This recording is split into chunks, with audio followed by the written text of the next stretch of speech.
Bridgin the Gap. Best podcast in the world.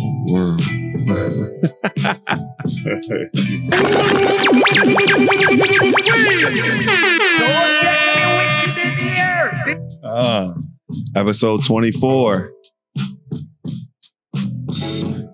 Live and direct from the UAE, Dubai. We're back with another episode of the goods, that good talk, the good basketball talk. I'm the young OG that's not self-proclaimed, Ryan Yates. I'm here with my OG, old head, JK, Jupac, Jules the Jeweler. We haven't heard that in a while. What's up, old big dog? What's happening? Nothing, man. Just ready to rock and roll. Right. You know, it's getting late. Got my Advil PM in. I ain't got much time. You popped the pill before the episode? Yeah, man. I got to get my sleep. You know, those things kick in fast, though. You never the same after that. Nah, these ain't the liquid gel. So I know my meds. You know what I'm saying? Last time I took them a little too early. And no, I ain't taking too early. We started late because of... On me? Did you take it on an empty stomach? Or did you get some grub, a little grub? Last time, empty stomach. Yeah, man. I brought you some French toast. You know, if you guys have seen, old heads do this. They always make it seem like you ungrateful and you don't share the wealth. You know, no show no gratitude. But I do my part to hold it down for the OG when I can. But yeah, I brought you some French toast. You're giving me some extras. No, what you mean extras? They was hot. Matter of fact, I ain't finished making all the French toast before I was like, let me go bring him a couple and the salmon patties and the potato. And you know, I ain't got nothing to spread. Like, you know, was it all right though? It was all right. Oh, all right. Bring me extras. What you mean? What's the problem with extras? Some of the help or something. What you mean? That's crazy, man. You want praise for it. Come on, man. You know what I'm saying? I bring you stuff all the time when I come back from the store. You want residuals, though. What? You want residuals, though. Yeah, for certain things. Man, that's wicked, man. That's crazy. But it's good to see you back in good spirits. You got the bucket on. Yeah, man. It's the weather. Looking like Bay from off of The Wire. We're going to pull that up. I see you. All games, no play. Yeah. You know what I'm saying? It's the weather, man. It's that time of the year. That weather. Yeah. That weather right here. Man, you walk outside after 3-4 hours in the gym, and we leave about 7:30, and it's still, it's that sunset, that golden hour, and it feels amazing. Yeah, but earlier in the day, like I'm out all day sometimes running around, man. That thing is smacking the back of my neck, so I gotta put my bucket on. It don't just smack you; it smack you with like a splash of water, right? It's like it's all types of sweat coming down. For our new listeners, this is a podcast to bridge the gap between the older and the younger generation. My OG, this is my high school coach. This is now my business partner here in Dubai. We're here building a basketball brand called Hoopmountain.ae. We train. We're just building a culture. There's so much here. There's so much the game gave to us, and we're here to pay it forward. Teach kids, adults, any and everybody what basketball can do for your community. And so we're here. It's a crazy story. Like I said, that was my high school coach 18 years ago. You make me have to be that old. Huh? Man, but I'm feeling it too, though. I'm just, getting up there. But we've been around the block a few times. And now we're here. And now we got to a space to where we just see so much crazy stuff in his life. I hear crazy stories from him. And then we also know there's a disconnect between the old heads and the younger, and there's not much conversation going on between the two. So that's what we're doing here. And then we're talking basketball, and unfiltered to an extent, because, if you guys know Coach, he's been holding back some things. But we getting them there, but we talking hoops. I'm changing. Yeah. You starting to get relaxed on the mic, Yeah, I'm telling you brought the bucket in. I know it's different. I know it's different.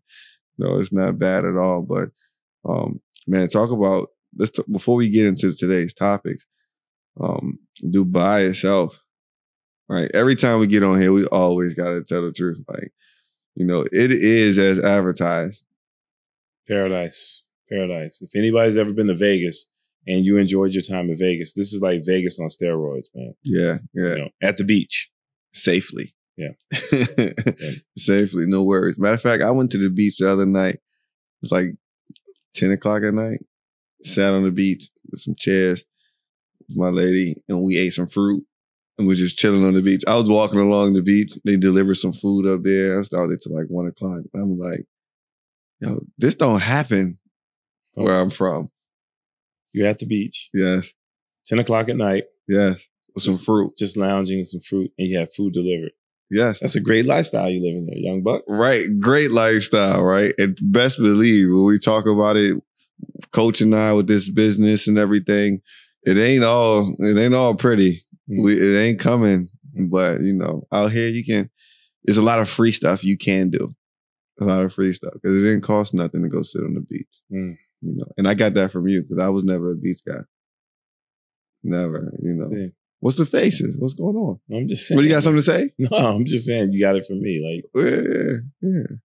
Yo, you can't, look, that's why we on camera. You can't hide. You making some faces. You got something in your chest if you want to let go? No, I'm just saying you act like you haven't been doing those types of things before. Like, I haven't, man. I rarely get out. You just spent a couple days in the mountains. Come on now. I'm not spending days in the mountains. No, I might take a quick half-day trip or something like that, but I'm in and I'm out. I'm always in my apartment, man, working. You know what I'm saying? Grinding. Y'all saw that? Y'all saw that on camera. Man, don't let this man fool you, man. Yeah, you work, but don't cut it out.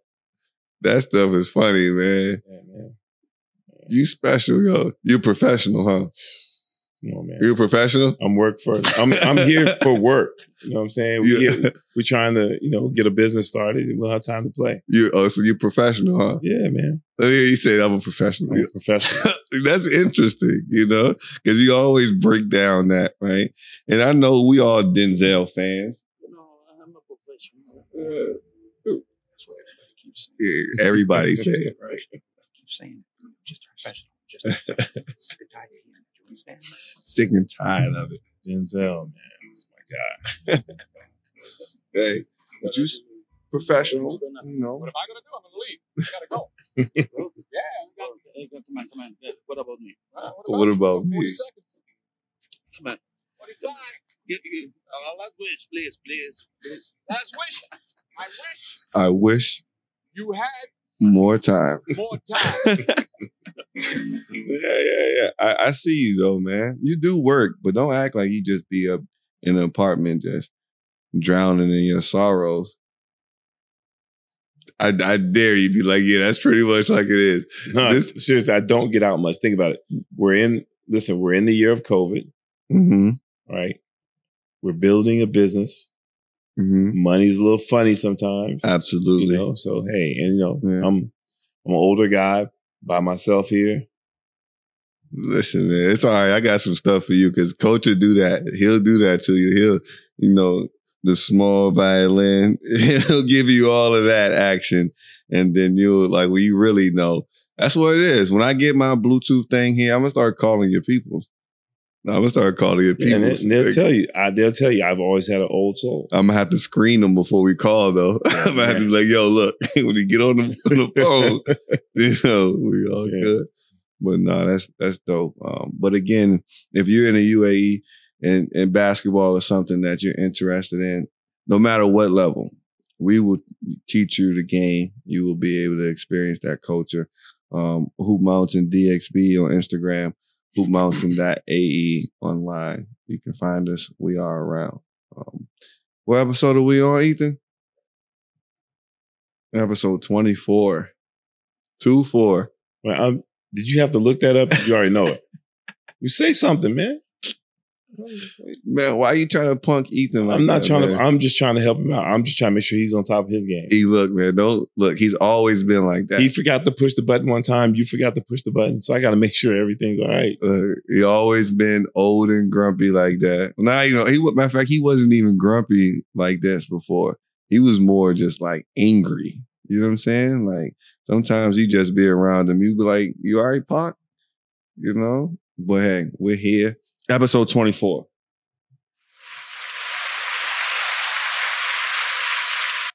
If you guys know, you listen to us from episode 1 to now, we sound different. We sound a lot different. A whole lot different, right? It's a different visual and everything, but this episode is gonna be a special one. There's no secret here, right? Where I got you see my shirt. It is what it is. This is just daily, This is just how it is. And you see what's back here. Episode 24. We're here. We're gonna celebrate being. We're gonna celebrate being. We're gonna talk about being. We're gonna get into that. We're gonna dedicate this whole episode to what it was like to watch Bean throughout his career. Those championship runs. What that era of basketball was like. Because Kobe went through 5 different eras of more than that, really, of basketball and was able to flourish. And sometimes we forget a lot of that, which is why OG is here. Because he's seen a lot of basketball. Yeah. Kobe Bryant, man. One of the greatest to ever do it. It was a pleasure to watch him play, man. And, definitely he was taken from us too early, but he left us with some great memories, man. Some great memories we're about to get into. For sure. And like I said, we're going to break down the championship years. Yeah. Right? Because, that's what we always remember. And that's what Kobe wanted us to remember. He said, I'm here for rings. Right. In high school, there's an old clip that popped up, and he said, all my goals are really team-oriented. I need the districts, and I need the state championship.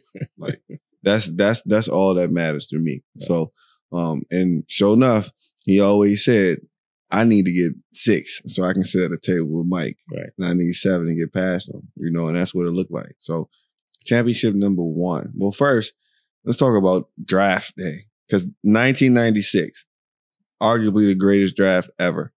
Right. And I know I haven't had time to sit and watch it all yet, but that 96 draft class has its own doc that came out. And when we both have some time to sit and break it down, we'll get into that. But, AI, Steve Nash, Marbury, Canby, That was crazy. That's your era of hoop. That was crazy.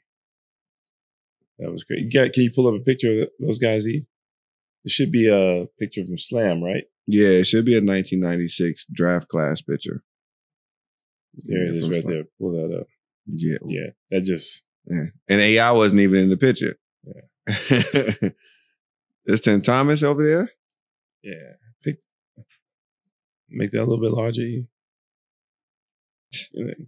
Man, you got Kerry Kittles, Sharif, man, John Wallace. Man, you had some thugs in that. John Wallace was the dude who went to the Knicks, right? From Syracuse? Yep. Yeah, that's right. Yep. That's a story.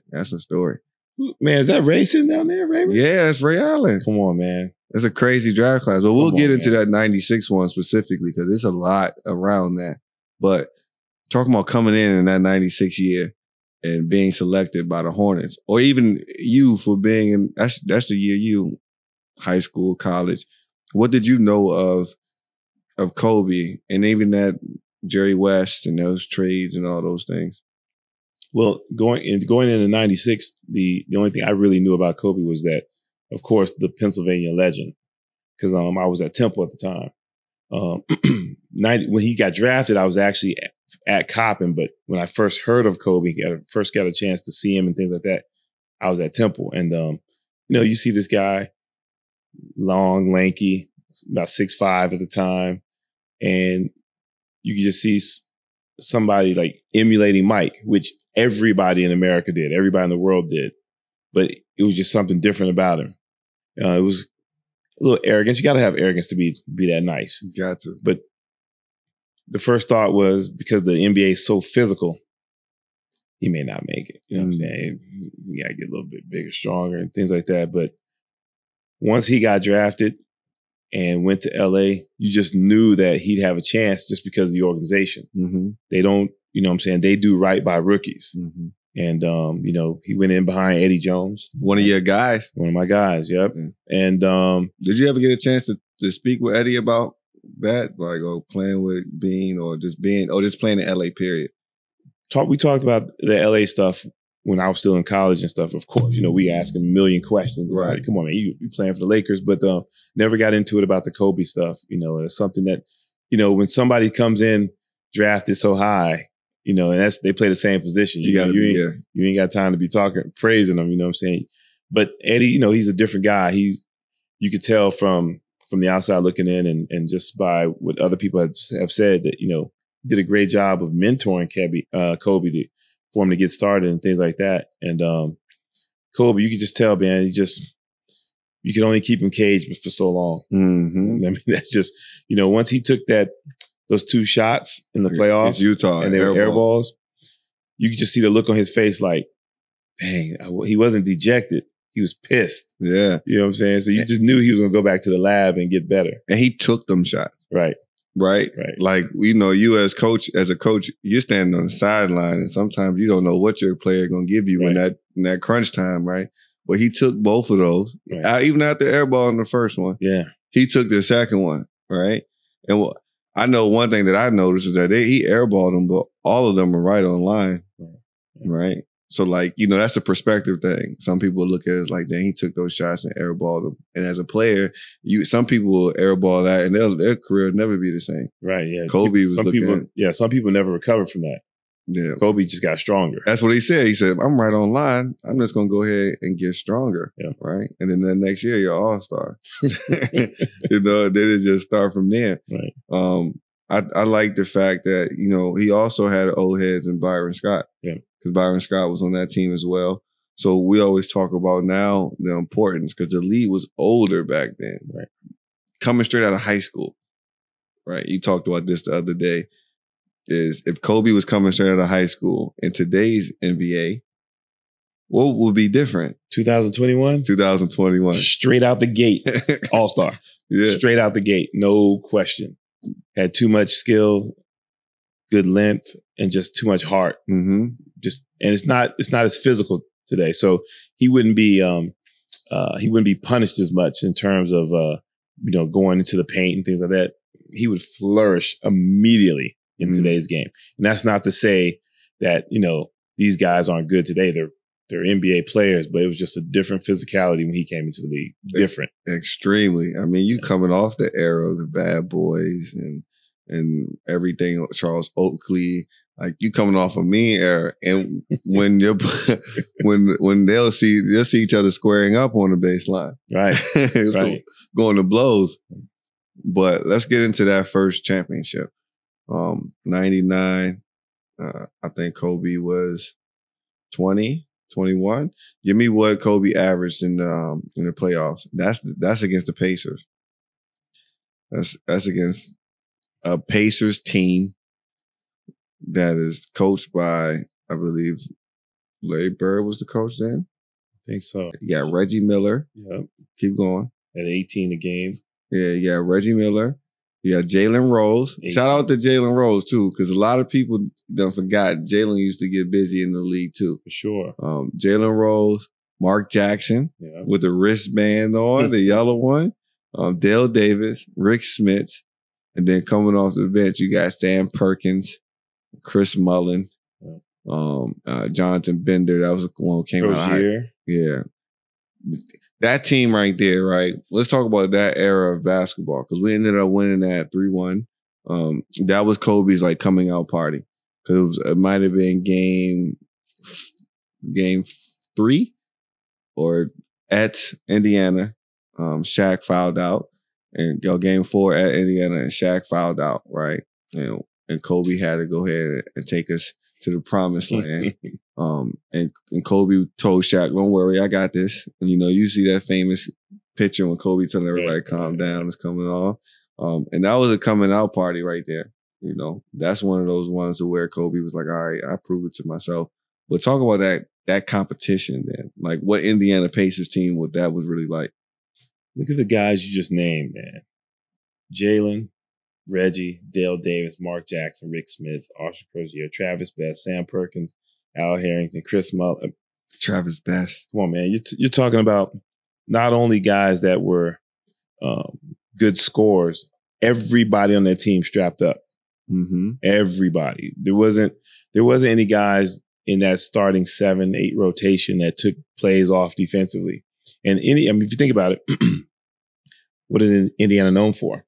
Just gritty, hard-nosed basketball. Mm-hmm. And the Pacers personified that, that image. And you got the one of the best trash talkers in NBA history, Reggie Miller. Yeah. Talking trash to you and popping threes whenever he can get loose. You got Jalen Rose, a young gun, and you got Chris Mullin come off the bench. Like, you can't just leave him open. And Perkins. So that's you talk about spreading the floor, man. Back in the late 90s, and then you still got Mark Jackson running the show, and getting there, and that was a different level of play and orchestration when it came to the bigs. Rick Smith, Dale Davis, right? Real bigs. Yeah, I'll let you break that down because I was still a youngin' when I was watching that. I watched every bit of that game, but for the style of play that was there was different. Dale Davis just looked like he was chiseled out of stone.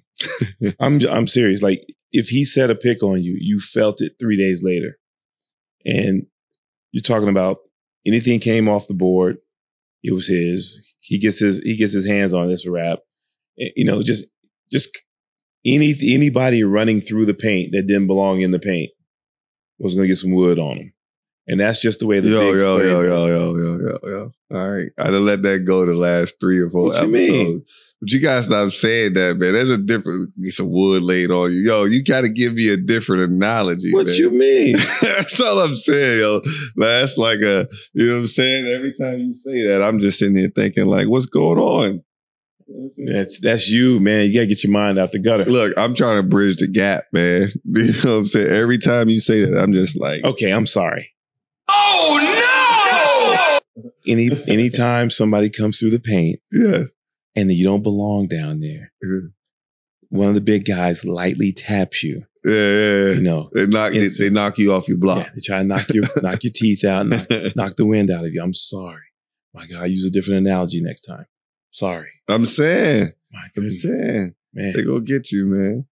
But Dale Davis, Rick Smith, right? And you talking about Reggie Miller was great because he had great screeners. Right. Right. That's a whole nother space to where we don't even really acknowledge that. I don't even know if coaches emphasize that the same way they used to. Well, I mean, everything's off the dribble. Yeah. We talk about great shooters and everybody is talking about Steph right now. Steph, we gotta keep him out of this episode. Come on, man. Because I know. And don't be a hater. I'm just saying, but he is the best guard in the league in terms of running off screens and staying in constant motion. But, when you think about those guys back in the day, Reggie Miller did the same thing. Mm-hmm. Same thing. The offense just wasn't geared for him to get as many shots just because they had other weapons and they spread the offense around. And the game was just played differently. Yeah. It was a grind out game. Yeah. And I mean, in talking about that triangle offense, and for the roster that the Lakers had in that 99-2000 season, right? Of course, we know Kobe's there. We know Shaq is there. We also know that Derek Fisher is there. Rick Fox, right? Devin George, who was a guy that played Division III. Yeah. And that's in 99 at Division III. AC Green, right? Ron Harper, Robert Ory, Travis Knight, Tristan Shaq, Glenn Rice, John Sally, big doofy. hey, John Sally is still collecting a check. Yeah. Man. Shout out to him. Oh, Brian Shaw, of course. That's an Oakland guy. You remember B. Shaw and Gary Payton got that rap album. Yo, but we had a mob. We had a Tyronn Lue, a young Ty Lue. We had a mob on that year too. And that was the start of our three-peat. But that's a heck of a roster. I don't see rosters situated like that too much more. You know why? Bad ownership. Bad ownership. Shout out to Dr. Bus. Yeah, I mean, just look at that roster. Somebody has that roster today, and we'll say that they're the greatest GM of this era, right? Mm-hmm. But if guys get together and do it on their own and don't leave it into the hands of others, we'll say that they're creating super teams. But what's the difference in the players doing it and management doing it? And no, we talk. It's a Kobe tribute, right? Yeah. So we want to talk about just briefly moments where Kobe was saying, "Hey, what are y'all doing?" Word. You know what I'm saying? Because you're a Lakers fan. You gutted out a few years with some guys that, probably shouldn't have been playing in Tinseltown. Yeah, you know we'll definitely get there. But that's important too, though. Those adjustments. And the great thing is about those championship teams, because Kobe and Shaq always talk about how they were both alphas, right? They didn't necessarily get along together as well, but they kind of propelled each other, pushed each other, because when they looked down to the side and Shaq was being as great as he was, and Kobe wanted everybody to know he was just as great, they pushed each other up. But in between that, right, they're one side of the book, but in between that, Derek Fisher, Rick Fox, Robert Horry, Ace, everybody got to play their role and never get on the side of it, and so we can go straight. Right. They did that phenomenally. Yeah. Like, is there a better role player than Robert Horry? A more accomplished one than Robert Horry? Definitely not more accomplished. Like, he got it done, man, anywhere you went. Big Shot Bob. Big Shot Bob. What a name, right? So 99, 2000 was the first one, right? We got the great Phil Jackson. He coming in, getting his 7th title as a coach, coming right in and getting it done with us. Shaq, of course, is a star. But that 99 to 2000 season, let's look at the teams within that, because that's an era of basketball, right? That's ending the 90s era and getting into that 2000, You got, for the Miami Heat, right? Scroll up to the top, kid. Yeah, get the Miami Heat roster. Now, that Miami Heat team, right? That's Bruce Bowen, P.J. Brown, and these are some names. Make it a little bigger so Coach can read those off, because some of those names I have no clue what it is. I know Tim Hardaway, Tim James, Alonzo Mourning, Dwayne Coswell. That's Temple, baby. Yeah, you got Clarence Weatherspoon. Like, these are all tough. Alonzo Mourning, a young one. You think about, you got Monster Mash on there. Yes, that's Jamal Mashburn for you guys that don't know. Thunder Dan. Rashawn Leonard. You got Tim Hardaway. You already said that, right? Mm-hmm. But what's my man at the bottom? Clarence Weatherspoon. And Rex Walters from Kentucky. Well, he started at Northwestern and he went to Kansas. He was a nice left-hander. Clarence Weatherspoon was supposed to be the next Barkley. Mm-hmm. You're 6'6", 240. Yeah, but it didn't pan out, you know what I'm saying? Yeah, only one Barkley. But that's a team right there. Rodney Buford, he could get it. He could play. He could really play. But that was a team right there. You look at those names, of course, everybody knows, Tim Hardaway and, Alonzo Moore, and those guys were young, but that was a scrappy team. Listen, you look at the colleges those guys came from. Yeah. Right? You got Cal State Fullerton, Louisiana Tech, Creighton, Hawaii, because Anthony Carter's on there, and he was in the league for a while. At Temple, Clemson, Minnesota, Providence, and Southern Miss. And Rashawn Leonard, man, he could get it. He was tough. Yeah, he could get it. And then who the Heat facing in that era? Keep going, Edie. Next roster, next team. Let's go Knicks. Oh, I know what that is. You know what I'm saying? That Knicks team right there, that has to be. It's Chris Childs. No love for him on my side. Well, I'm going to let you get to the rest of this roster, because this your boy is on this one. Pretty Ricky from Temple. Marcus Camby from UMass. You know, he was that draft class with Kobe. You Mhm. know, so he's one of those standouts. The great Patrick Ewing. Yeah, this Ooh. Knick roster is crazy, by the way. Ooh, you're talking about, people talk about skilled big men. We're talking about one of the best jump shooting 7-footers ever. Yeah, Ever. P. Union. You know, Allen Houston, one of the best shooters ever. Injuries kind of plagued his career towards the end. Mhm. But he could really shoot that thing at 6'6". Larry Johnson. LJ. Grandmama. But he wasn't Grandmama when he got there. But he still hit some big ones. He hit some big ones. He was more a little muscled in, though. For You know what I'm sure. saying? Latrell Sprewell. Don't just skip over this one, OG. Because Spree, them Dadas. But he had them, though. He had Sprewell. Yeah, listen, man. Chipping on 4-4. Anybody wants some shoes that spin? When, you know, even when you ain't moving, you know, go look up Sprewell. You probably order something. He definitely needs you to do it. But, Word. but no, Latrell Sprewell, 6'5", shooting guard, tough as they come, hits big shots, gets to the rack, and straps up.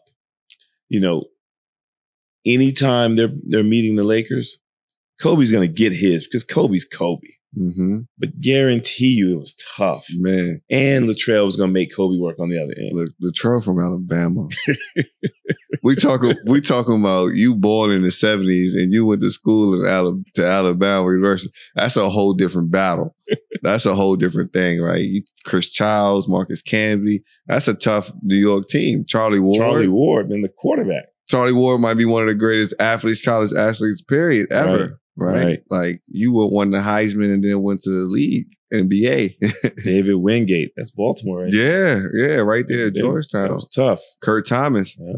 Right. When you call off those names, of course, you know, Patrick Ewing's a Hall of Fame or whatever, but no question. But those other guys, the first thing comes to mind is just toughness. Yes. Toughness. If we ain't hitting shots tonight, you ain't hitting shots tonight. For sure. If somebody will get hit. Let's go back to let's keep it in the Eastern Conference. And we just going through that 99, 2000 era and those playoff teams so you can kind of see what that ball was like. So that's the Sixers there. And so the Sixers in 99, 2000, that was, you know who's leading that. That's AI. The answer. The answer. And we just talked about AI last pod about him having to carry a load. Now, this roster right here, right? Bruce Bowen, right? I didn't even know Bruce was there, and he started off there in Philly. I guess so. I didn't know he was there either. Yeah. So you got Matt Geiger, Tyrone Hill, Ira Bowman. I know that cat. and this is my guy. I really rock with him, Larry Hughes. I rocked with Larry Hughes, especially in DC time too. George Lynch, that's who Coach looked like. George Lynch could get it though. He could get to it. He was a good role player for sure. Oh. Zane Jones, jump shooting, undersized 4. Yeah. Kevin Ali, Nazir Muhammad, Aaron McKee, your teammate, Todd McCullough.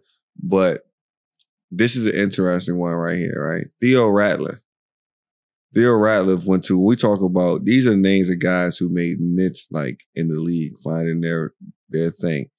He went to Wyoming. You almost went to Wyoming, didn't you? Yeah. The funny story, Theo Ratliff was at Wyoming when I was there on my visit.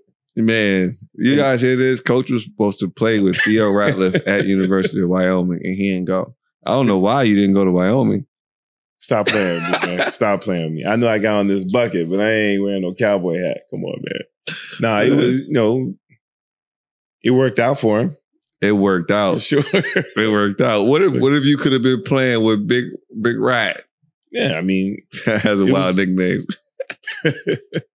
No, they had some good pieces there. Yeah. And I was supposed to fit in as the 2 guard, but man, just stepping off that plane, it was just something different, man. Listen. Oh, and Tony Kukoc was on this team. Yeah, they were. I mean, so that's a solid. That era, this era here, everybody's a lot older too. You think they got Billy Owens, the Billy O Show, Eric Snow on there. He was tough. You think about the Eastern Conference back then. Even though guys did have skill, it was just tough. Everybody was in a blue collar city. Yeah.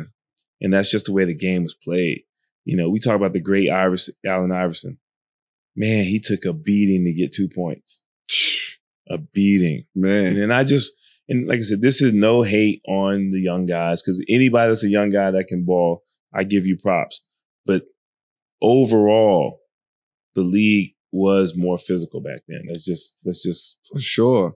And then we got this is a Portland team right here. It's a Portland Trailblazers. And as a Laker guy, and I love saying that, but as a Laker guy, the Portland teams, they always were there for battles, right? And you know, this is actually a pretty solid roster. That should have been a finals team right there. It should have been. Something they just couldn't get right. You think about Greg Anthony, NCAA champion, always been a leader.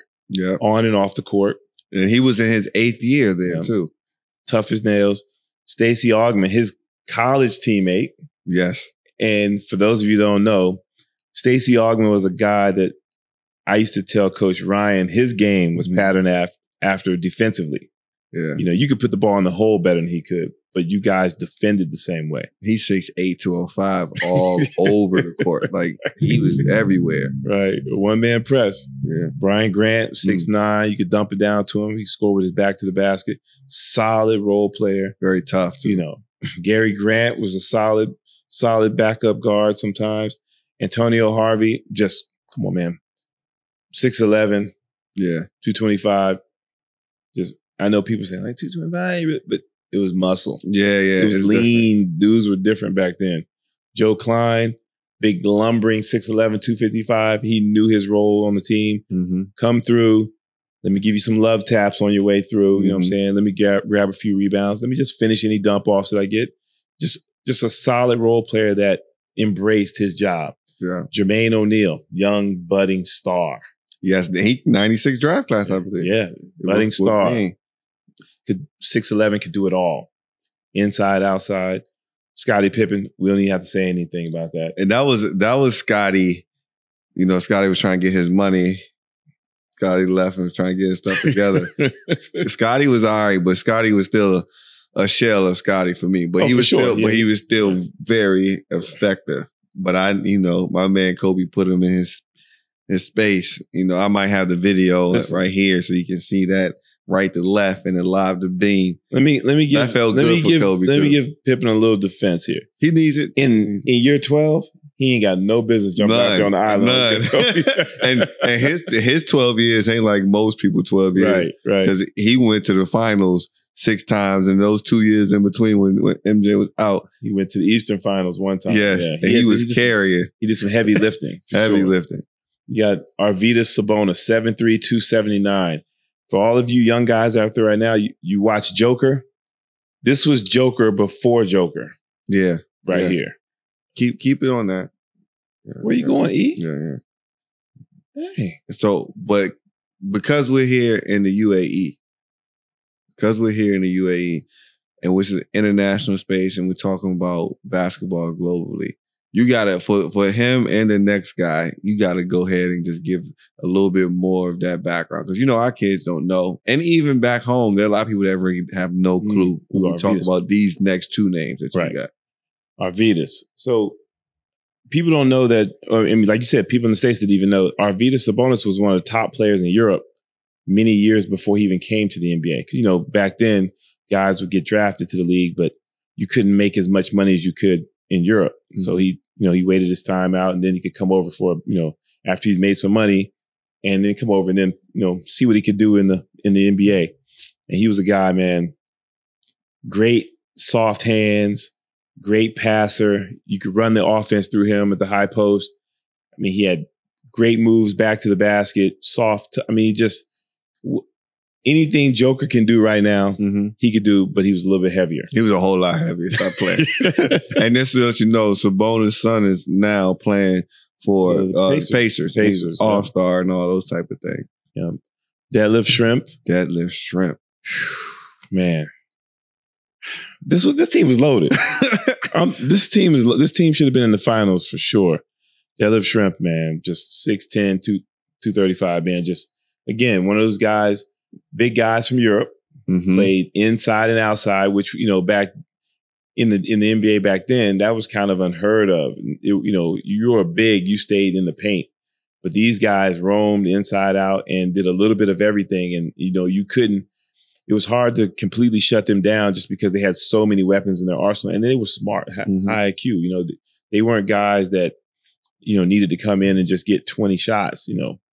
They were real productive, with the touches that they got. Right. And just solid citizens on an already loaded team. Steve Smith, Michigan State, man, one of my favorite college players of all time. Man, they got the Smitty. Man, if I had a chance, I would have went to Michigan State. But but man, he played for the great Judd Heathcote, man. Steve Smith.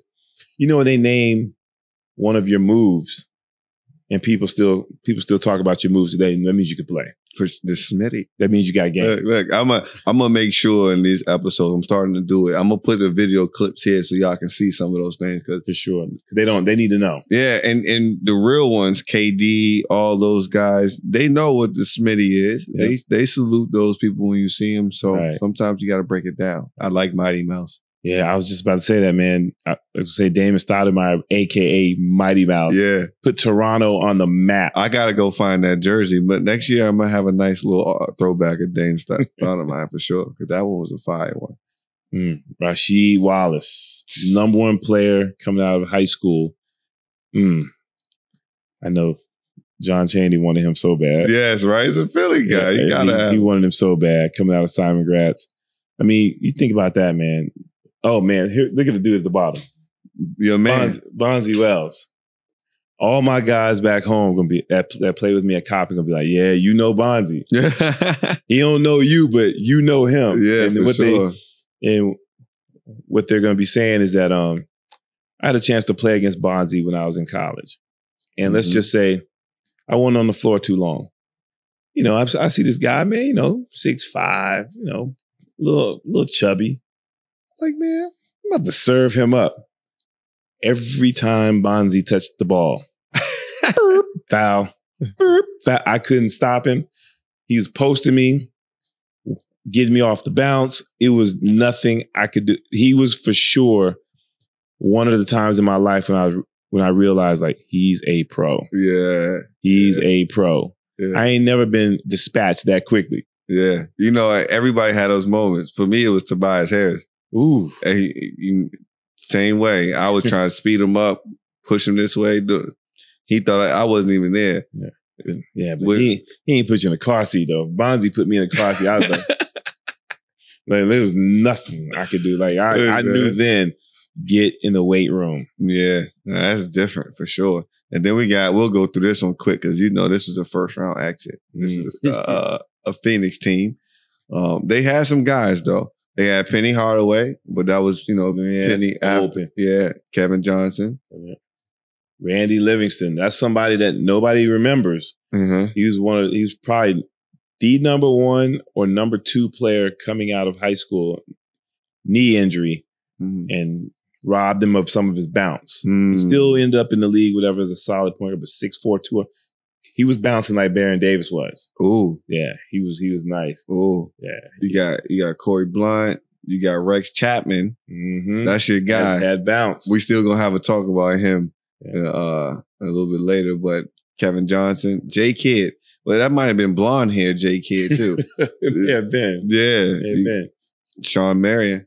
Man, hey, this is one of your guys. Tom Gugliotta. Y'all had him in Washington. You didn't do him right. He leaves Washington, and starts putting up numbers. I ain't no Wizard fan, but it sounds about right. You leave DC and you start getting right. And then you got Rodney Rogers and Clifford Robinson. And those are two more of those tough, when you come past me, your chest going to feel it because I'm going to hit you right in the middle of it. Rodney Rogers might hurt you when he's got the ball. Word. Yeah, he Wake Forest guy. They came to McGonigal Hall when I want to say they were like top 3 in the country, whatever. And we were ranked 2. Man, let me just say, Rodney Rogers put on a show. Undersized 4-man, but he was a lefty, had bounce, had a little wiggle with him. It was not much you could do. Like you said, he was just and all brawn, man. Just crazy. Man, so far, right, from the teams we just talked about, Portland, Miami, New York, Philly, those coaches too, Mike Dunleavy, Pat Riley, Jeff Van Gundy, and Larry Brown. Yeah. Talking about a legendary era. You talking about this is what the playoffs looked like in 99 and 2000 when Kobe and them got through their first ring. That's not only a star-studded roster going down, but also that team. Right. Heavy in experience, right? And you talk about basketball IQ and everything else that comes with being a pro. Man, that was a tough, and Kobe's still a youngin', right, leading that team. Right. Everybody else got seasoned vets. If they were winning, they got seasoned vets ahead of that. Nobody that young. You know, that just speaks volumes of Kobe's greatness, man. Mm-hmm. You know, I mean, you know, back then you had to be a student of the game because those coaches you just named, they're not going to let you just come in and go for 50 and there's only single coverage. There's going to be some schemes set up for you. That's a shot. You know, was that a shot? Was that a shot to some of these new age coaches? No, sir. No, sir. I'm just letting it rough as 50. Hey, I'm just saying it's an entertainment league, more so now.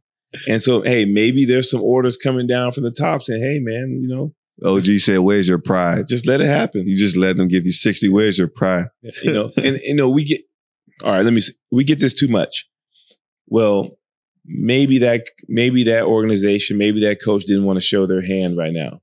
What you talking about? Right. You're trying to win. Yeah. You know, I mean, what you saving it for? Yeah, it ain't gonna matter. You know, and then here's the thing, like, even though they're pros, if you don't attempt to work on it, sometimes when you're gonna expect them to just flip a switch and get it. Right. Because it's gonna be something completely different than they've been doing for 82 games. Right. You know, and then when the older you get, you'll create your habit. Right. And when you in your way, you're in your way. Right. But we got this Milwaukee team right here. And go ahead and enlarge that, big dog. This is Ray Allen. This is Ray for Austin. Skip to my Lou. Skip, all right? Then I think, and that was his rookie year. And then he's there with Sam Cassell. I am Cassell. Vinny Del Negro. Mm-hmm. Dale Ellis. Darvin Ham. Irvin Johnson, not the Irvin Magic. They may not know Darvin Ham. Texas Tech broke a backboard. And Darvin could get to it, bald-headed, light-skinned dude, right? You got Danny Manning, legend in college, you know. Danny and the Miracles, won the national championship with Kansas. J.R. Reed, I'm sorry. I said J.R. Ryder. Shout out to Dipset. J.R. Reed was like a lesser version of Patrick Ewing. Mm-hmm. You know? And the lesser version, it is not bad, right? Right. But these next two, really the next three, they all got a story. Glenn, Big Dog Robinson. Big Dog, right out of Purdue. Get your money, man. 6'7". Now he's one of the true first stretch fours. Yeah. You know, 6'7". So, you know, he really a little undersized to be the four in that era. But if he could stretch you out, he leveled the playing field right there. You know, and he had enough handle with him to get by you and give a little bounce to get to the rim. He was a monster. Yeah. He got that monster. He got that payday too, didn't he? Yeah, he did. He got that payday in Milwaukee.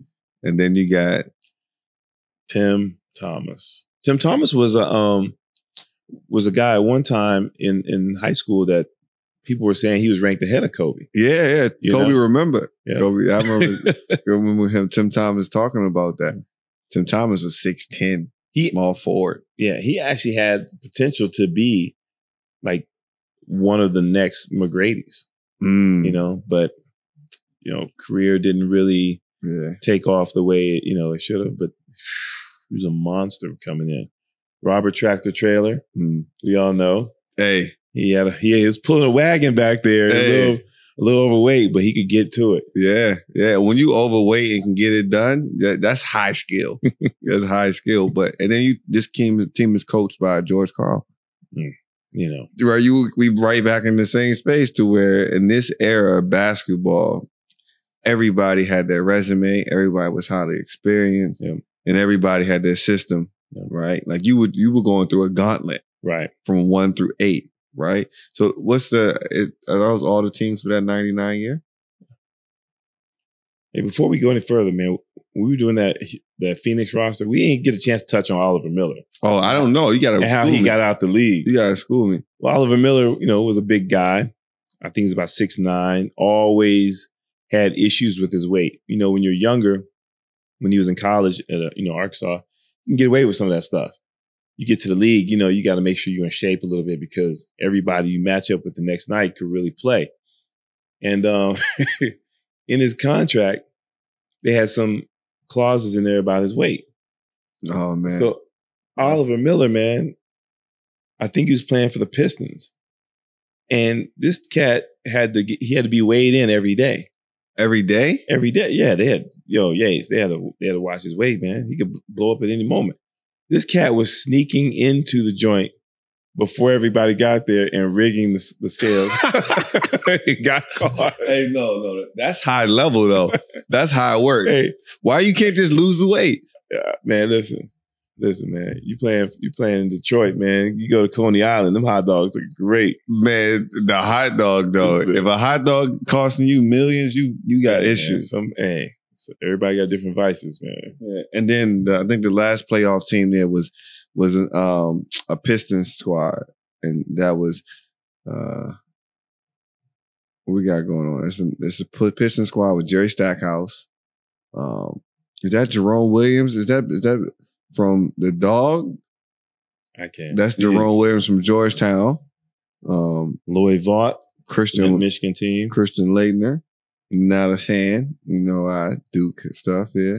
But he was okay. You got your boy Montrose on there. Man, you got to put me on. Man, Eric Montrose. UNC always had 7-footers. Always still do. And Montrose wasn't a step out of the paint type guy. He was strictly a bruiser down low. Mm-hmm. Just a lumbering big man. But he did his job. Yeah. Got to the league and, solid guy. But I just want to throw his name with it because I know you're a UNC guy. And then you got Lindsey Hunter and Grant Hill.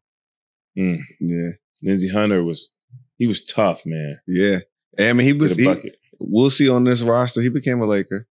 He became a Laker too. But Grant Hill in that time, some people like to say that Grant Hill was what LeBron is as far as speed and athleticism and handle at the small forward position. Whenever Grant Hill was coming at you downhill and he was hitting his left or right crossover, it was like, it was nothing. And it was nothing you would do from that.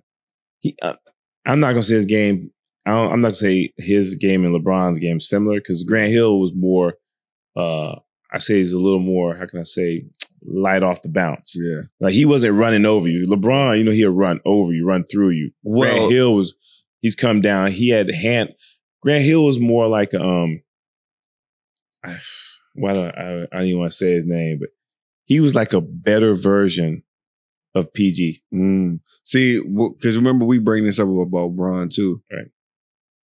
LeBron had more bop with his when he was young. Yes. When he was younger, for sure. You know what I'm saying? That's why I was saying LeBron younger downhill because more dynamic. Right. You know what I'm saying? In that way. But LeBron now knows all brute strength. But Grant Hill was different. Yeah. I mean, Grant Hill never gets hurt. I'm probably wearing those feelers, but Grant Hill never gets hurt. It's we got to move some people around in the top 50. Yeah. For sure. And just off the highlights I was seeing, because he was shaking and moving MJ. Yeah, for sure. And all of them was getting into that space. But the other thing about Grant Hill, he played D. Yeah. He's strapped. Yeah. And that's a VA guy too. No, a Northern Virginia guy on top of that. So we got to make a salute to the South Lakes. That's right. But then he still went to prep school and didn't he go to I don't know, but I'm claiming him. that's all I know. You talking about Oak Hill? You about to say Oak Hill? Nah. I think he went to what's called right there in Northern Virginia too. It's another. I can't think of the name of the school right now. Spring something? Nah. Flint Hill. I think Yeah. So then we got Utah, and I ain't gonna talk. We're gonna go through Utah quickly. Jerry Sloan, cool. Greg Ostertag, you guys remember that story? And we can just go by. No, we're gonna get to Malone. who? We're gonna talk about John Stockton Mr. though. Olden Polonese? I don't know. I know Jeff Hornacek though. Jeff Hornacek and Howard Isley. Yeah. They were very, very solid. And Brian Russell was solid. Yeah, Even though, I mean, MJ did what he did. But MJ is MJ, so that's a little different. But yeah, Hornacek could get to it, man. I mean, Armand Gilliam was a good pro. Yeah. You know? Yeah. I mean, and then you got Jerry Sloan. Yeah, just say yeah. That's the Jazz. So that's that 99, 2000. So we'll wrap that up because that just gives you an idea of the type of gauntlet Kobe and Shaq ran through. Like that wasn't like they gotta hear this all night. All night, baby. All right, so let's go 2000s, right? 2000s, we go back to back, 2000, 2001, and we meet AI in the finals. AI guy, he had one of the most impressive individual performances. Just that one game, right? Everybody knew we were going to sweep them. But that one game, when he come in there giving us a 50-piece, stepping over Ty Lue, and, you know, and stealing that one, that was a big-time victory for them.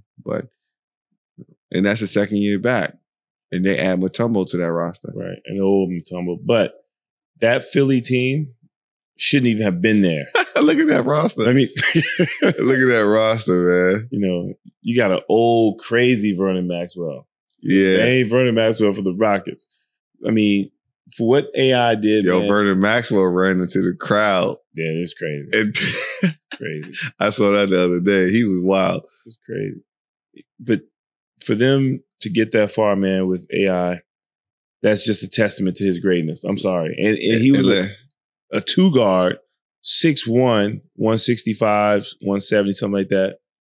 And didn't shoot a lot of threes. He went to the rack. And Larry Brown, though, talk about Larry Brown. You talking about coaches making an adjustment. He made an adjustment early. This still 2000. It's still early 2000s when the game is still, you know, it got the remnants of the 90s hoop. He making a change to like, all right, this little guy, we just got to build a team around him and that whole system around him and let him go. For sure. But again, that organization. Yeah. What was the guy's name? Pat Croce? Yeah, Pat Croce. The owner, and then Billy King, and then Larry Brown. Come on, man. Look at the pecking order. So they're all in tune with each other, and they realize that we drafted this guy because he's dynamic. So we got to put pieces around him so he can continue to be him. Right. And so, I mean, so you got to, you know, take your hat off to them, man. And they did a great job. And I mean, they put him in a situation to be successful, and he carried the load. Yeah. And this is a time too for me watching Bean to where I saw him grow more because he was taking that defensive challenge. Yeah. Running around. Listen. with AI. You 6'6". This cat's 6 foot and was a star defensive player in high school, so you know he's fast. And I'll give you a little story in a minute. Chasing him around the court, and then Kobe's got to get 20 plus on the other end. Yeah, that's stepping up to the challenge right there.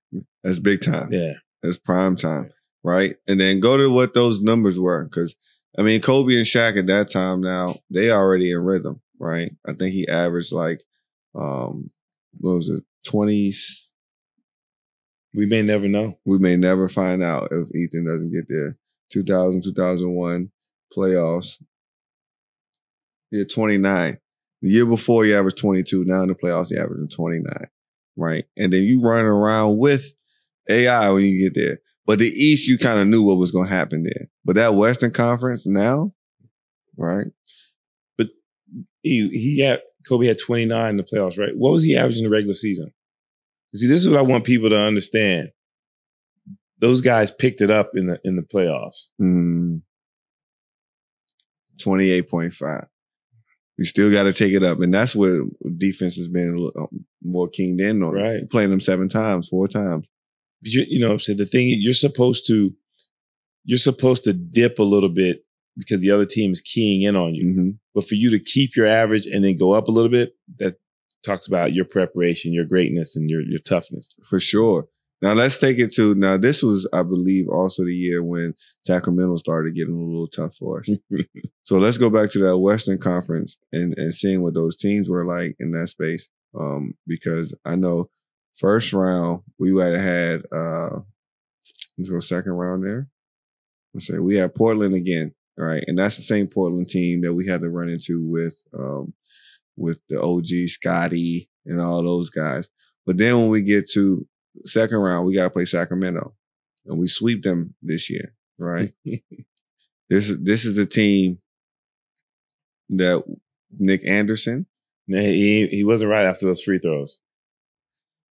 You talk about we take Kobe and those air balls, right? Yeah, and Nick missed those. And you talk about Nick Anderson when he was with Orlando Magic and he was playing. And that was that in the finals or Eastern Conference Finals? Well, it was in the playoffs. Not sure, but it was deep. And he missed a few free throws that would have put them in a position to win it all. Yeah, he never recovered. John Barry was serviceable. Doug Christie was nice, and that was a guy, similar in size to Kobe, and would take that defensive assignment to guard Kobe. And Doug Christie's job on the offensive end was light, so he could dedicate all of his energy to guarding Kobe. Mm-hmm. But Doug had problems. His wife was always telling him what to do and stuff. She on TV now, though. Yeah. Vlade Divac, 11 years in, but he was still serviceable. And you talking about the Lakers, Vlade got, a vendetta. He trying to get back. Kobe specifically. Right. Yeah, Lawrence Funderburk. Saw that out of Ohio State. Bobby Jackson was tough, man. Bobby was a problem. Tough. He was one of those first 6 men that come in and really would give you and change the game. Change it like Vinny VJ. Yeah. Microwave type of guy. Who is else? Scott Pollard. Scott Pollard was all right, yeah. Peja Stojakovic. The last 4. You got Peja Stojakovic, Hito, Turkoglu, right? Chris Webber, and Jason Williams. Those 4, all 4 buckets. Buckets. And you're going to get a show. Buckets. And that was Hito in his rookie year. Right. So we had to go through a nice little gauntlet of that. And then the next year we run into them again in the Western Conference Final, and Big Shot Bob got to save us, right? In Game 7 of that. But, that era of basketball, right? I don't even think we got to go through the rest of these rosters, because then we get to the Spurs, they start to pop up. Yeah. David Robinson, Tim Duncan, right? And then we go through those 3. That 3-peat, that early 2000s basketball, that's an era. Like the same way that 90s rap, 90s R&B, is an era that coaching and style of play. Right. That era we may never get it back. Just because we just went through 7, 8 rosters, and from top to bottom, there was at least 7 to 9 really good players on each team. Now, some guys may have been past their prime, but at one point in time, they really did it. Yeah. We got guys now, when you go through the rosters, sometimes after 6, we're like, what's going on? He will never play. Yeah, he'll be out of there. And so it's just a little different, and but the one thing is you talked about this before about guys being a little older. Guys were settling into their roles and knowing how to stick into the league, stick with the team in the league. If I can go out here and play for Larry Brown and all I gotta do is strap up, that's what I'm gonna do. I'm gonna be the best defender that I can be.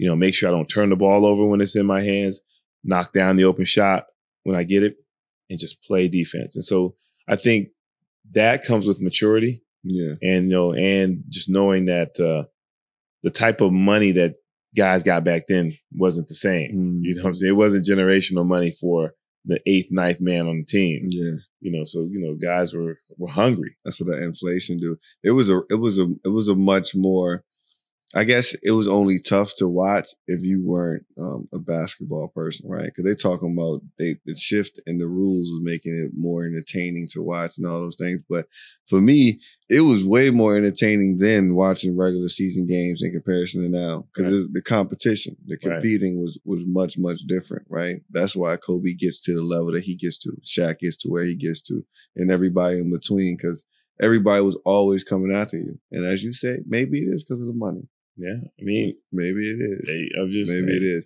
is more entertaining. Yeah. So that's what people are saying now, because there's more threes and things like that. Yeah, and more. I mean, that's what they're aiming for. I don't know. I think it's tough to even say because we don't have we don't have consistency with our stars. Yeah.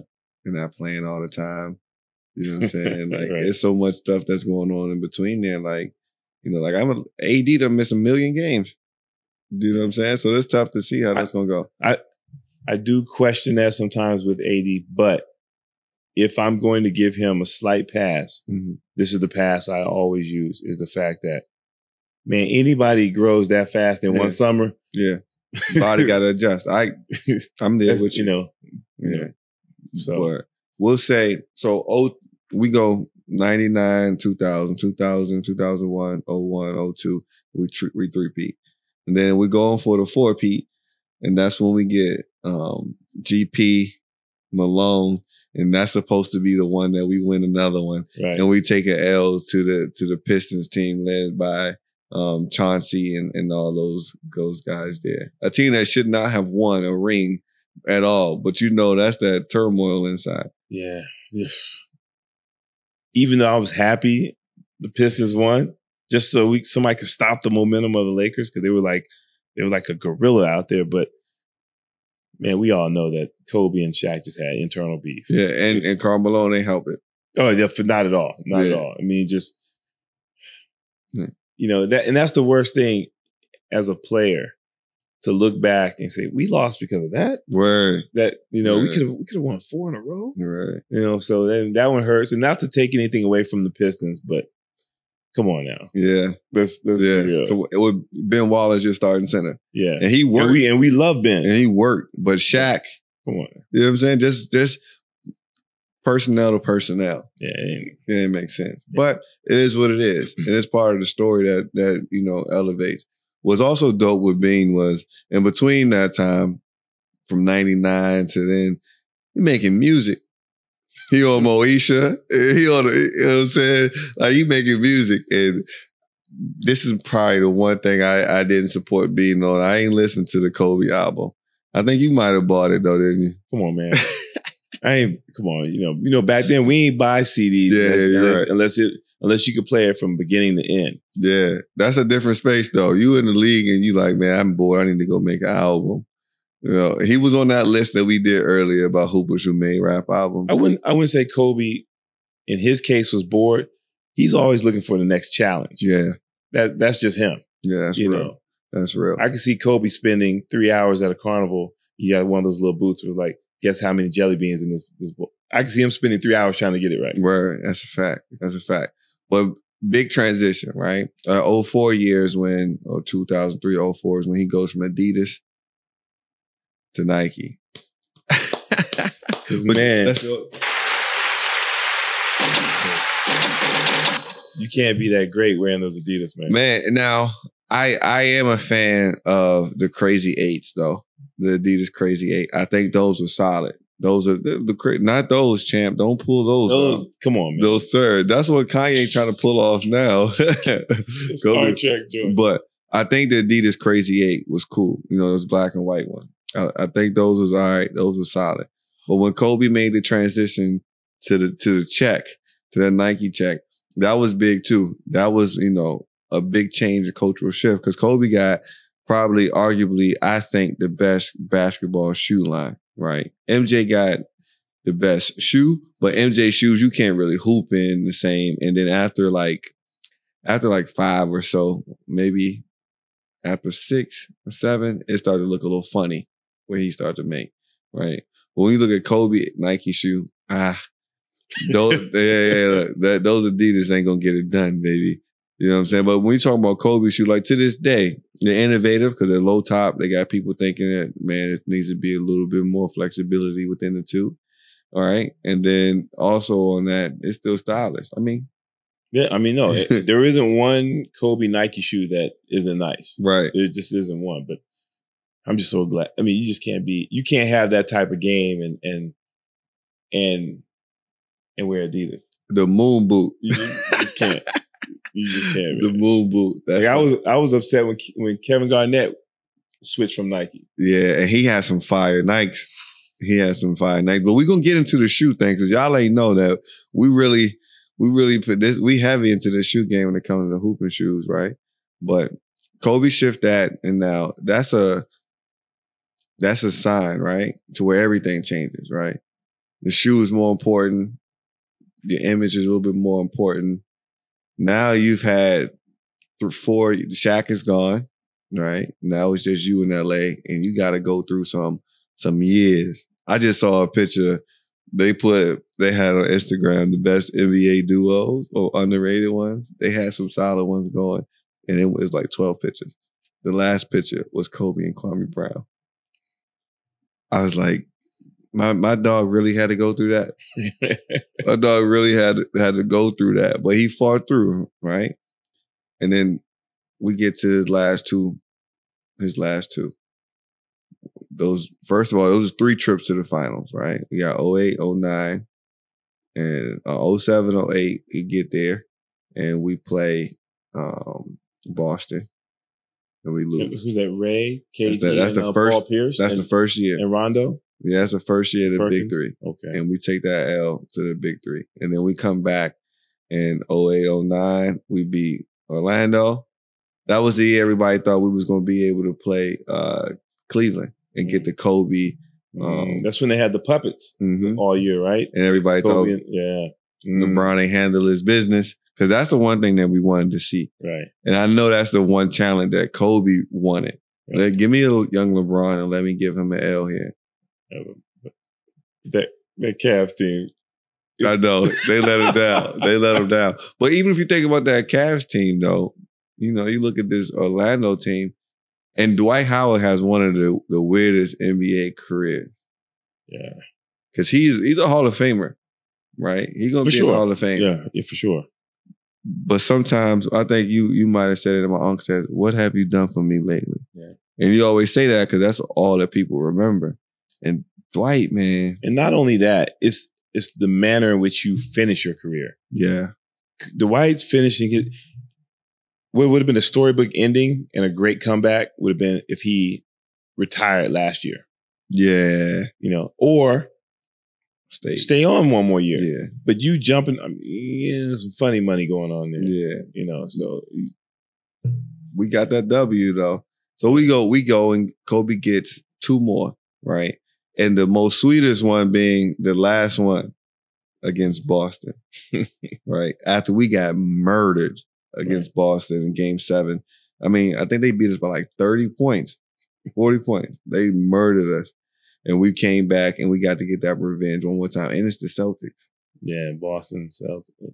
Yeah. Boston Celtics versus Lakers, that's an iconic battle right there. For sure. But from Kobe, from 8 Kobe to 24 Kobe, because we talk about the jersey change too, right? Kobe, I don't know any other player in NBA history as prominent as being, because you think about your jersey is also a selling point for merchandise. Right. Kobe changed his jersey from number 8 to number 24, right? That's 2 different eras. Like, I mean, LA retired both jersey numbers. You win 3 rings, like you win 3 rings in one and then 2 in another. But what did you see from a perspective of a hooper in the game change, right? Like from how his game was from the 3-peat, number 8 Kobe with the fro, to seasoned 24 vet Mamba. The difference in his game is those first 3 championships, Kobe was he's in 100% attack mode at all times, just coming at you from land, sea, everywhere, and then he was just like a wave. You just couldn't control him. But as he got older, and this is not a slight against Kobe. Shit, he did a smart thing. He patterned his game early on after Mike. And you could see Kobe sometimes play those last 2 championships, and you didn't know if you were looking at him or MJ. Mm-hmm. And you could see that he was measured in everything that he did. He took his time. Tactical. He let the game come to him. He saved energy on defense. He picked his battles, because he knew that for them to win, even though they had some solid pieces around him, he needed to take them over the top. Mm-hmm. And so just to see him, become that type of player and do things like take young players under his wing during games and have a little more patience with them and be more of a teacher. I mean, that was just Yeah. There's just, the metamorphosis of him basically from going from a teenager as a basketball player to a man. Yeah. That's the only way I can put it. It was incredible, man. Yeah. I think people understate Kobe's ability to make his teammates better too.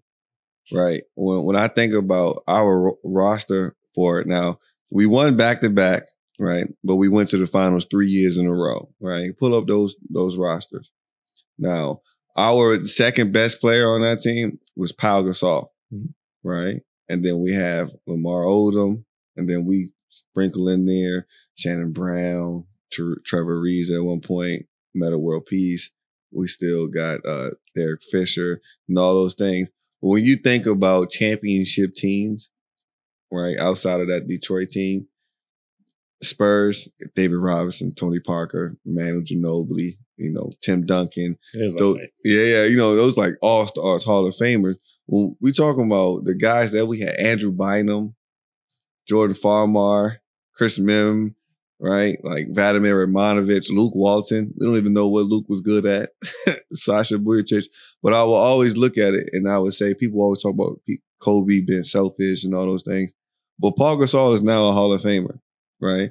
Paul Gasol was one of my favorite players, Lakers, along with Lamar Odom. But does Paul Gasol's career go to that if he doesn't play with Kobe? If he doesn't get to stand side by side with Kobe and Kobe push him to become the player that he did? I mean, that's how their friendship developed. Yeah. Kobe finally came to a point in his career where he knew in order to win, I have to change who I am somewhat. Because, Kobe early in his career, he was, reckless. I'm getting it. I'm by myself. I'm doing my thing. You want a part of this, you better keep up. And, he slowed down a little bit and brought those other guys along. Because early in his career, Kobe was not a pass type guy. It was like, I'm going to hang in the air as long as I can. If I don't see daylight, then I'll pass it to you. Mm-hmm. That's why guys had to, put up shots, at a moment's notice. But, in these last two championships that he had, it was a little different. It was a little more tactical.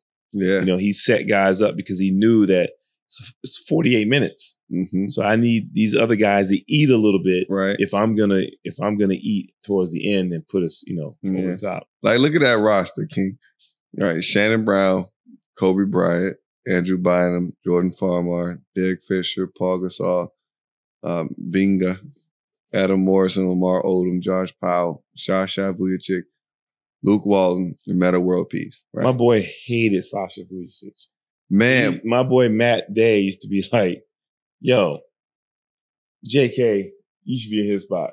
Look, they have stories when Kobe had to punch him in his jaw in practice a couple of times, but he said, Shasha will keep coming back. But you look at that roster, right? And for the most part, and this is when we beat Boston in 2000, I think 9 and 10. It was the second of Kobe's by himself.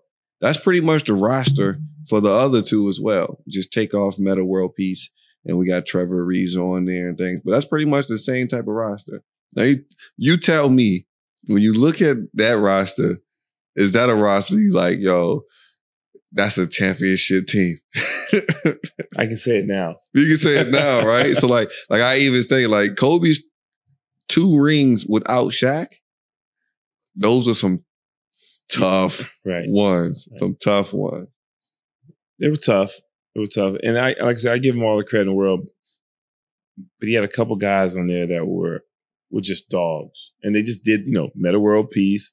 Derek Fisher was long in the league for 13 years, but he was just tough. And then Lamar Odom was a problem. Lamar Odom, because he one of my favorite players ever. You don't know what to do with him.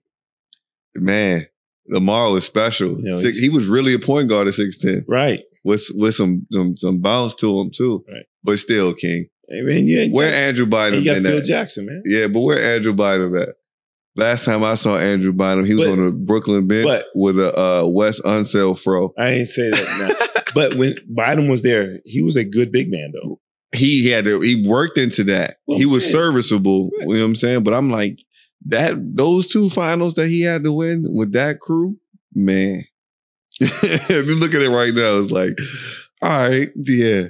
So when we look at these superstars today that are saying different things about, what I gotta have, what has to happen, what are you gonna do? Those are questions, right? And we all know Kobe's history when it comes to, 61 points in 3 quarters, outscoring the Mavericks by himself, 81 points against Toronto, the countless buzzer beaters, the MVP seasons. But, most of all, his contribution to the game. One of my favorite things to knowing about Kobe is how much he did for other players after and passing on that game, right? Because that is what you talk about, the league missing out and why we got the podcast. It's because there's not enough of the OGs sitting around giving the game to the young one, right? Like, if Shaq tries to do it in his own way, right? But let's think about if more of those bigs got to sit down with Hakeem, right, or got to sit down with Patrick Ewing on some other stuff, like how that would still keep the things afloat. Shaq tries to do it, man. It's just Shaq's era is a little different. They're a little too abrasive. He from your era. Shut up, man. You know what I'm saying? I'm down abrasive now. I talk to you in a civilized manner. You just told me shut up. Look, that was out of love. Yeah. You know what I'm saying? It's just response. It's a quick response. But no, Kobe, man, I will take my hat off to him. After he finished playing, he did give back. Yeah. Because all the guys that are young stars right now were touched by Kobe. Kyrie, Booker, Tatum, Donovan Mitchell. Like, so on. That says a lot about his impact in a short period of time. Yeah. And so, because he could have easily been the Kobe of old, would have been like, well, look, I worked hard. You guys got to work hard. Right. But he did he didn't have to do it, but he did what I think you should do. Mm-hmm. Now, the one thing I do want to touch on, because I know you like this. Now, some of Kobe's battles, his biggest battles, were amongst some great wing defenders. We don't have as many of those now. So I'm gonna just break off some names, right? Bruce Bowen, Reuben Patterson, Matt Barnes, Metta World Peace, Doug Christie, Tony Allen, Rajai Bell, Tayshaun Prince, right? Did I say Bruce Bowen? Yep. Yeah. And, I might even Sean Marion. Yeah, for sure. The Matrix. Right, the Matrix. You don't have a nickname for nothing. Like, what I'm saying, Shane Battier. Right. Right? Like, he had a whole book talking about how to defend Kobe. Right? That's a different era of basketball, too, to where people were taking so much pride in stopping somebody. Right. And especially on the wing. Right. We don't see much of that right now. Right. We have to appreciate that, like you said, because those guys would sacrifice on the offensive end certain games to try to slow a guy like Kobe down just because he was that good. And it's a pride thing. Mm-hmm. Kobe's on a 4-game run of averaging 32. You want that 5th game, Kobe only had 17, 18. Mm-hmm. You did a great job. Mm-hmm. You did a hell of a job. And, guys just don't take pride in that these days. Yeah. Because, one, everybody's so concerned about ending up on somebody's highlight tape. Well, you're in the league. Everything you do is captured on video anyway. Mm-hmm. And the thing is, like, that's what you're there for. Mm-hmm. You can't be what everybody says, bigger, faster, stronger, now, more skilled, and then you don't take pride in strapping up. And Kobe nor those people defending Kobe took a night off knowing that they had to play Kobe the next day. Right. Low management. Yeah. No. Like, you knew Bean was coming in town. Kobe knew Shane Battier was coming to town. Kobe knew Tony Allen was coming. For sure. And everybody always says KD, Bron, all of them say Tony Allen was the toughest defender that they had. There was no ducking that. You showed up, and that was hurt. Yeah. Kobe, messed up fingers, shoulders, or whatever. You got to drag them off the floor. And don't get it twisted, everybody. There was load management, but you shouldn't have load management if you're under 30. I'm just being. Right. If you're under 30, you should be playing, unless you got a serious injury. And we all know Kobe played with a lot of injuries. Right. That's what guys did back then. Yeah. You didn't see guys sitting out because they had a dislocated pinky ring. Guys play, man. Yeah, that's what Stephen A. always talks about with Kyrie and some other people. You guys, first of all, come from that Kobe school. You guys talk about Kobe being your mentor, and Kobe knows he's box office. Yeah. He knows he's headlining this game, and I'm gonna make sure every time I come, just like MJ said, every time I lace him up, it may be the first time and the last time somebody sees me. Yeah.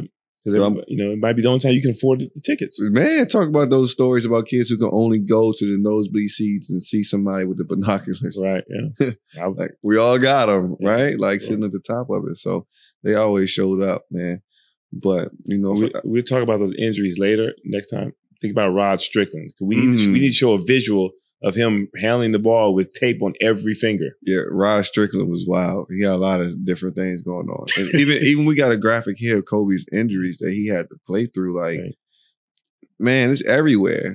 Yeah, that's what I'm saying. It's everywhere yeah. on his body. But, you figure it out, especially knowing you on borrowed time. Yeah, man. Yeah, but that's episode 24. In tribute to our guy, a basketball savant, basketball legend, a great, even better person off the court, creative guy, wins an Oscar. We got children's animation out. It kind of even the inspiration with us as basketball players been making sure we're being more than athletes, investing in things and giving back to the game. So, shout out to Bean, shout out to Vanessa, shout out to Gigi. Rest in peace. The Mambasita, they launched a clothing line on Gigi's birthday. And I saw all the stars were already all gone. I'm gonna be watching it over the next, year or so, see if I can get my hands on it. I'm gonna be watching though. So we support that, but we gotta definitely, share that thanks. But you know how we end it. Episode 24 is a wrap. We're here. And it's post-game wrap-up. So I'll go first today. Don't be a hoarder of information. Right? And that's just coming from the school of Kobe, right? You have what you have. You've learned what you learned. You've had to go through so many of those other things, but you do things so that the generation that comes can have a better start, right? You got information from somebody else that helps you push forward. So what you learn, it'll be selfish. It's almost a sin to hold on to information and refuse to give it to somebody else. So don't be a hoarder of information. What you get, pass forward, share it. That wisdom is what keeps a lot of people out of trouble. It's what help us become innovative, more creative, and just learn, become more compassionate, everything. So don't hoard information for you older guys. For anybody that's you learn a little bit quicker, don't hoard it. Share it. Pass it around. I like that. I hope you live by those rules. That's why I'm a young OG. Come on, man. It's a full circle, baby. We here. This guy. Yeah. For me, it's going to be have confidence in yourself and don't wait around for someone else to have confidence in you and give you a push in the back when you need it. Always believe in yourself. We're sitting here. This episode was dedicated to Kobe Bryant. No matter what the haters said, he always believed in himself. He believed in the work. He believed in the supporting cast he surrounded himself with. Meaning, if it wasn't somebody that was trying to do positive things that he was trying to do, he disassociated with them. There's going to be people out there at all times having something negative to say about what you're doing or how you're living your life. Don't worry about them. They don't matter. The only thing that matters is how you feel inside, what makes you happy, and where you're trying to go. Talk that. Fire! Yes, sir. And as we say, Hoopmountain.ae, Hoopmountain.DXB, Hoopmountain.ae. If you're in the UAE, come find us. Thank you for rocking with us. Keep going. Keep it real. Keep it simple.